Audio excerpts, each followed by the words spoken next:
Today we're dealing with section 3.2, and that is on the graphs of functions. We want to talk about the definition. A graph of a function f is the set of ordered pairs, and instead of x and y we call it x and f of x, such that x is an element of A. And A, if you remember from yesterday, is what we are labeling our domain as. So in other words, if we put in any element that we can, what are the ordered pairs that come out of the function? A linear function is a function that has the form f of x equals mx plus b. We've seen that before. That's slope-intercept form, and any equation or function that can be written in that form is going to be aligned. A constant function is a function of the form of f of x equals b, where b is just a given number. It's a constant. It's not changing. There's no variable in that function. So an example would be like f of x equals 3. That's an example of a constant function, because no matter what x value you look at, the value of that function would be 3. So for the first one, we want to sketch the following using a t-chart. And so we've got a equals f of x equals x squared plus 1. So to begin with, we just want to make our t-chart, x and y. And the nice thing about this one is because it is power of 2, we know that's quadratic, the degree is 2, and so that's a parabola. And so what we can do here is, I'm just going to choose negative 2, negative 1, 0, 1, and 2. So when we plug in a negative 2, we've got negative 2 squared plus 1, and that's 5.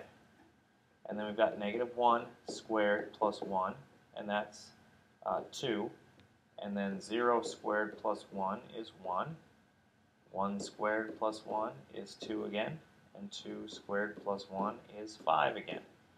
So we were able to graph that. And I'll do my best here.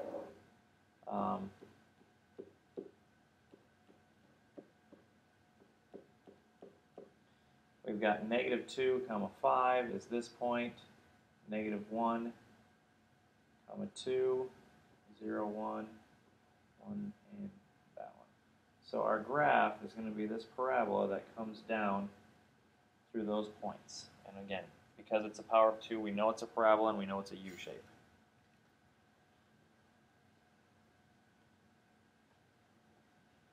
Looking at this one, g of x equals negative x cubed. So again, we can make our t-chart. And I'm going to use negative 2, negative 1, 0, 1, and 2 again. And so negative 2 with a negative in front of it, and then cubed means negative 2 cubed is negative 8. Then with the other negative, we get positive 8. Then when we have this one, that's going to be negative 1 cubed is negative 1. And then with the negative in front of it, we have positive 1. Obviously, 0 cubed, even with a negative in front of it, is still 0. Negative with a 1, or sorry, that one, negative 1 cubed, we get negative 1. And then a negative 2 cubed would end up being negative 8. So again, as we graph this,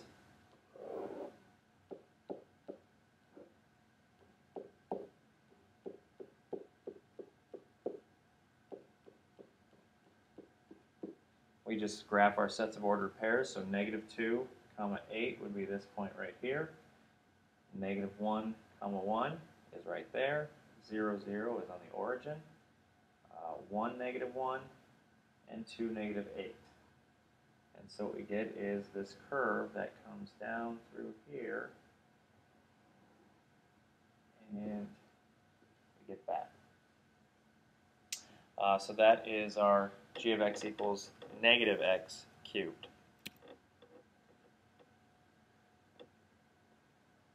We can look at a radical.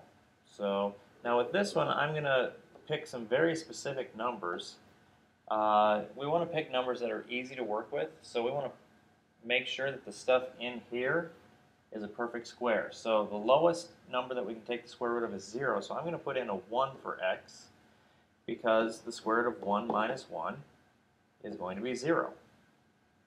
Then I'm going to put in a 2 for x, because 2 minus 1 is 1, and the square root of 1 is 1. Then I'm going to put in a 5 for x, because 5 minus 1 is 4, and the square root of 4 is 2. And then lastly, I'm going to put in a 10 for x, because 10 minus 1 is 9, and the square root of 9 is 3. So I picked some very specific numbers there because I wanted to use perfect squares. So here we've got 1, 2, 3, 4, 5, 6, 7, 8, 9, 10, and 1, 2, 3, 4. And so we've got 1, 0, 2, 1, 5, 2, and 10, 3. And as best as I can do it, that is going to look like that. That should be a solid line. And so that's what we get for our square root shape.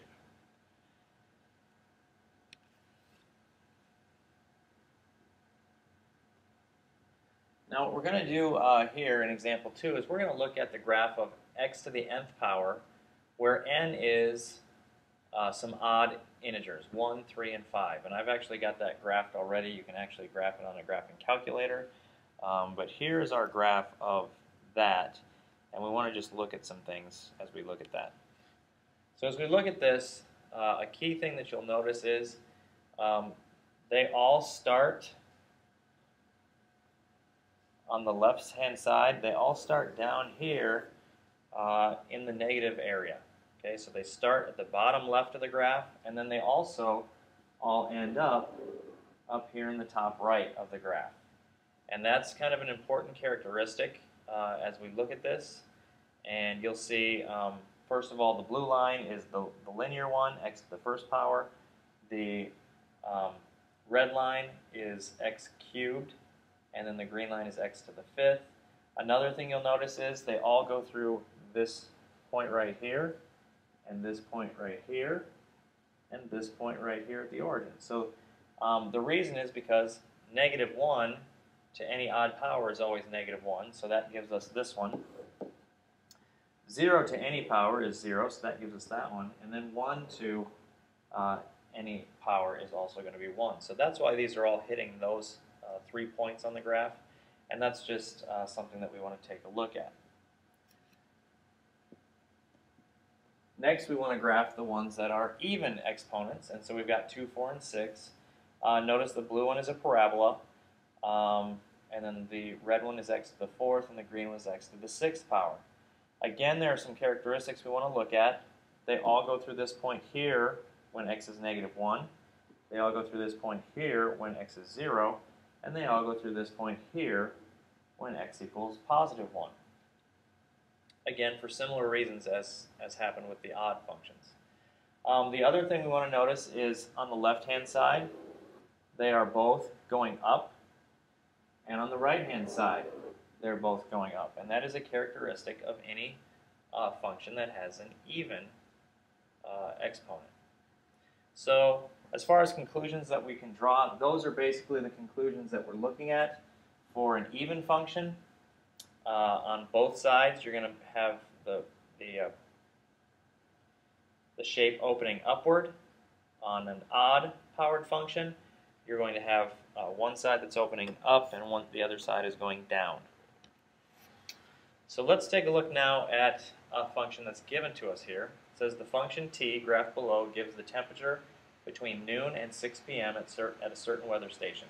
Estimate t of 1. Well, if you look at t of 1, that means our x value, our input value, is 1.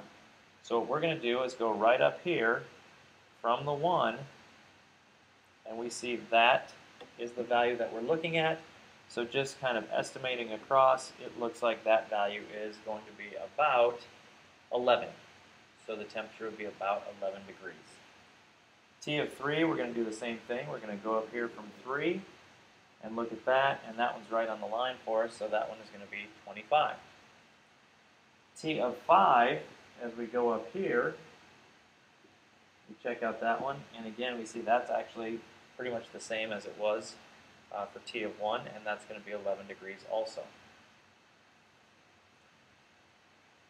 Then, when we look at part B, which is larger, T of 2 or T of 4? Well, T of 2 is right here. T of 4 is right here. And what we see there is t of 2 actually might be a touch larger, but it looks like they're pretty much the same. So it is possible for two different x values to give you the same y value. That's possible in a function, but remember it's not possible for one x value to give you two different y values. That's not possible. So those are some things that we want to look at as we consider functions.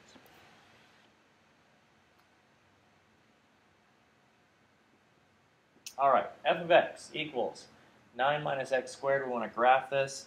Again, it might be helpful to make a t-chart here. I think I'm going to switch back to white with x and y. So 9 minus x squared. One thing we want to keep in mind is this stuff in here cannot be negative, right? So if we put in a negative 3, notice what we're going to have. 9 minus negative 3 squared, and we're going to take the square root of that. Well, negative 3 squared is 9, and so 9 minus 9 is 0. And let's just go with, let's see, what else might be easy to work with. Let's go with 0 and 3, and then we'll try 4. So 9 minus 0 squared is going to be the square root of 9, which is 3. 9 minus 3 squared, again, that will be the square root of 0, which is 0. And 9 minus 4 squared is going to be 9 minus 16, which is the square root of negative 7. So we can't use that 4. That's out of our domain. And so we're kind of getting an answer here for part B. If you think about it, the biggest number, or the lowest or the biggest number you can use here is going to be negative 3 and positive 3. So our domain here is going to be all the x values such that negative 3 is less than or equal to x, which is less than or equal to positive 3. Okay, so let's take a look at the graph now and see what we see so far. We may have to put in some additional points. 1, 2, 3, 1, 2, 3. Negative 3, 0 was one point here. 0, 3 was another point here. And 3, 0. So we may have to put in some points in between there. Let's try negative 2 and negative 1 and see what we can figure out with those. This is going to be 9 minus negative 2 squared, which would be the square root of 5. Now the square root of 5 is just going to be a little bit over 2, so we're going to put our value in right about there. How about when we put in a negative 1? And that's going to be the square root of 8. So that's actually just a little bit less than 3, so that's going to be right here. And do we actually notice what happens if you put in a 2 and a positive 1? Those values are just going to repeat because of the fact that they're squared. And so we find out that our graph looks like that. Okay? Well, not exactly like that. But it's a half circle. And actually using a graphing calculator, we can see that that is a half circle. So now, as we look at our range, the range, remember, is the y values. So our range can be written as y such that y, whoops, we've got a lower boundary here, don't we? So we need the lowest y value is going to be 0, is less than or equal to y, which is less than or equal to 3. The highest value we get here is 3. The lowest value we get here for the y values is 0. Again, we can use interval notation. For this one, it would be negative 3 to 3 with brackets. And here for this one, it would be 0 to 3, also in brackets, because those endpoints are included. A little better picture of that graph is written there. You can see that's a lot nicer half circle than mine was.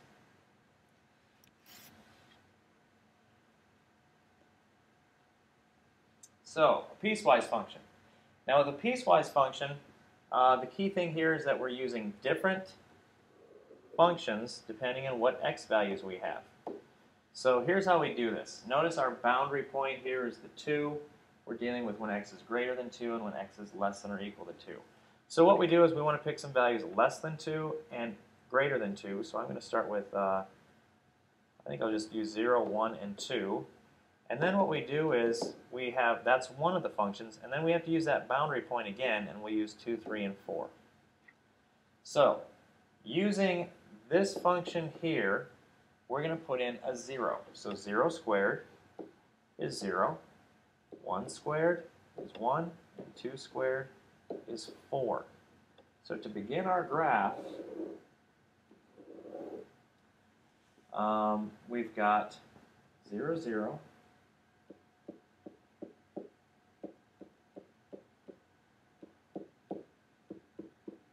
1, 1, 2, 4. Now this 4 gets an open circle because that point is not included. We know this is a parabola shape because it's a quadratic, so I'm going to put in one more value here just to kind of complete that curve. Negative 1 squared is positive 1, so we're going to get this curve as coming through here and looking like this. So that's the left-hand side of the graph. Then on the right-hand side, we are going to use these other three values. So we've got negative 2 plus 5 is 3. Negative 3 plus 5 is 2. Negative 4 plus 5 is 1. So on this side, we've got this point here, this point, and this point, and we can see that's a line that's written in slope-intercept form. And my graph isn't perfect there, but we see that those are our two things, and notice this circle is filled in because that's the point that is actually included in the graph. So you want to make almost, think of it as two separate t-charts for each side of this piecewise function.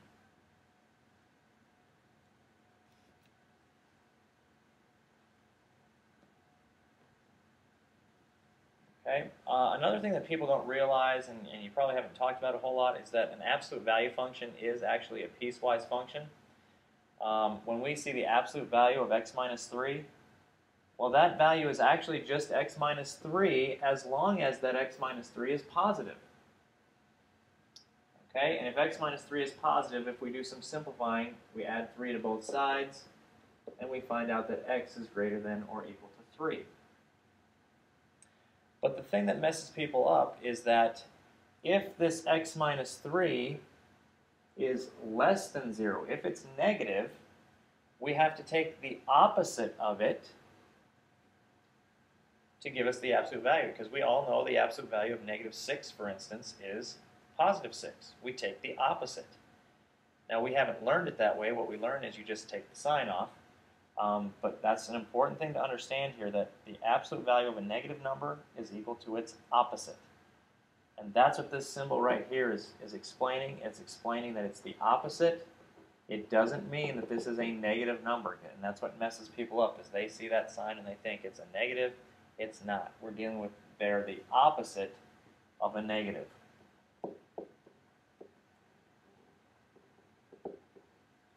Okay? So the opposite of a negative makes it equal a positive. And we know that absolute values are never going to be negative, so that will take care of that for us. Now, as we graph this, again, we can make our t-chart. Notice the two values we're going to use. The boundary point here is 3, so I would just go 0, 1, 2, 3, and then 3, 4, 5. That should be plenty. So when x is less than 3, we're using this. So 0 minus 3, a negative 0 minus 3 is going to be a positive 3. The opposite of 1 minus 3 is going to be 2. The opposite of 2 minus 3 is going to be 1. And the opposite of 3 minus 3 is just 0. So that's going to give us the first half of our graph. 1, 2, 3, 4, 5. So we've got 0, 3, and then 2, and then 1, and 0. Then, when we plug in the other numbers, 3 minus 3 is 0, 4 minus 3 is 1, 5 minus 3 is 2. So we're getting this sort of a shape. And if you remember back from Algebra 2, we actually graph absolute value functions, and they are always a V-shape. And this is why, because it's a piecewise function, and each half of the function is a line.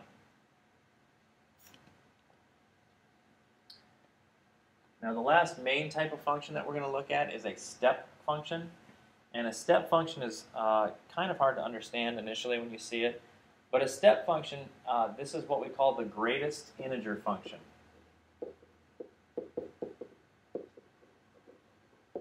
And the greatest integer function basically does this. It's defined as the function takes the greatest integer less than or equal to the number that you put in. So basically it rounds everything down. Whatever the number is you put in, it rounds it down to the previous integer. So when we look at a function like this, and we put in, let's just say some easy numbers, -1, 0, 1, and 2. Well, when we do that, we just get -1 because there's nothing to round there. When we do the greatest integer function applied to 0, it's just 0. And so we can see for our integers, nothing really happens because there's nothing to round. So as we start off,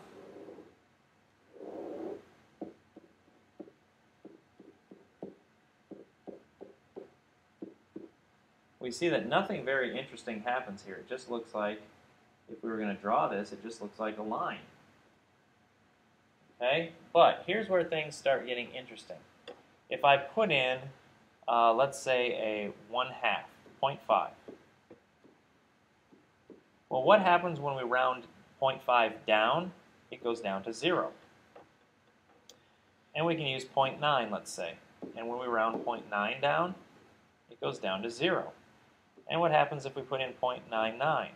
Well, if we round 0.99 down, it rounds down to 0. So what happens is anything in this area here between 0 and 1, I need a different color so you can see it better. Anything in this area here between 0 and 1 rounds down to 0. And then all of a sudden, when it hits 1, it pops up here to 1. So then at 1, it jumps, and so that's why we have the open circle there. So again, let's see what happens between 1 and 2. Well, 1.5, if you can see that, is going to round down to 1. 1.9 will also round down to 1. And hopefully you're seeing this pattern here. Anything between 1 and 2 is going to round down to 1. And then at 2, it's going to jump up here to 2. And then that pattern continues. And so we get this shape right here. And this, maybe you can see it now, this is why this is called a step function, because you can see it kind of looks like stair steps going up. If I add some extra little stuff here, you can kind of see that it looks like steps. So that's why this is called a step function. This particular step function is called the greatest integer function, and what it does is it rounds everything down to the previous integer. So now we're back to a question that we dealt with in the last lesson, and we're better equipped to handle it now because we can use a step function. And we all know that when you use cell phone minutes or any kind of long distance minutes, if you use 10 seconds, they charge you for a minute. If you use 59 seconds, they charge you for a minute. But then once you get to a minute, it's still a minute. But then at a minute and 1 second, they again charge you for 2 minutes. They're actually rounding this up. And that's a different type of step function, and it's actually called a ceiling function. It rounds everything up. So as we look at this function here, we've still got a we've still got a piecewise function as we talked about yesterday. I'm going to call it c of x today for the cost. Actually, I'm going to call it c of t. Let's just erase that so it looks better.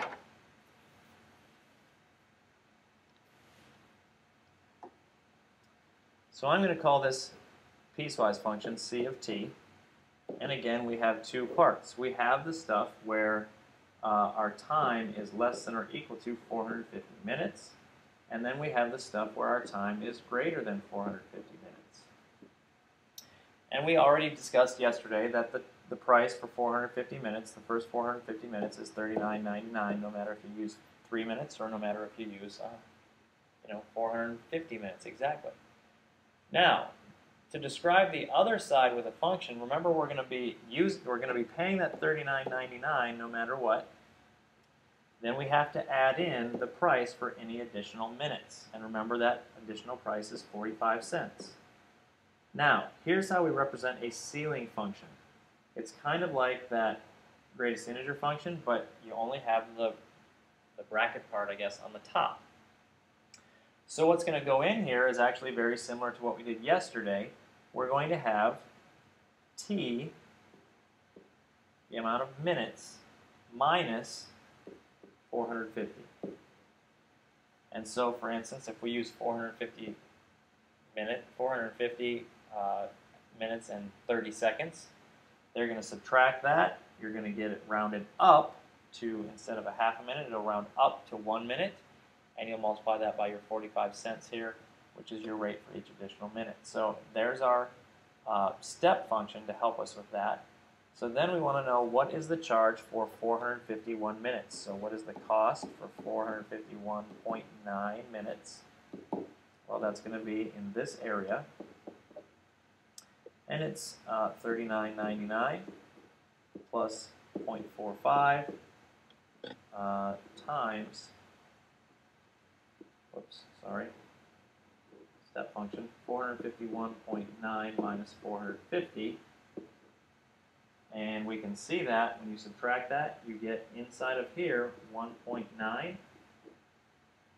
And we all know that if you use 1.9 extra minutes, they're going to charge you for 2 extra minutes. And so that's what you have to multiply here, $39.99 plus 45 cents times 2, which is going to give you $40.89, because you're going to pay for 2 additional minutes at 45 cents per minute.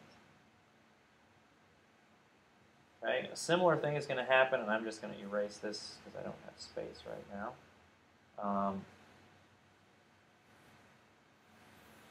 If you were going to use 480.5 minutes, you do the same thing. 480.5 goes in here minus the 450 that you already paid for. Again, when you subtract this, this is 30.5, which means you're going to end up paying for 31 minutes, 31 extra minutes.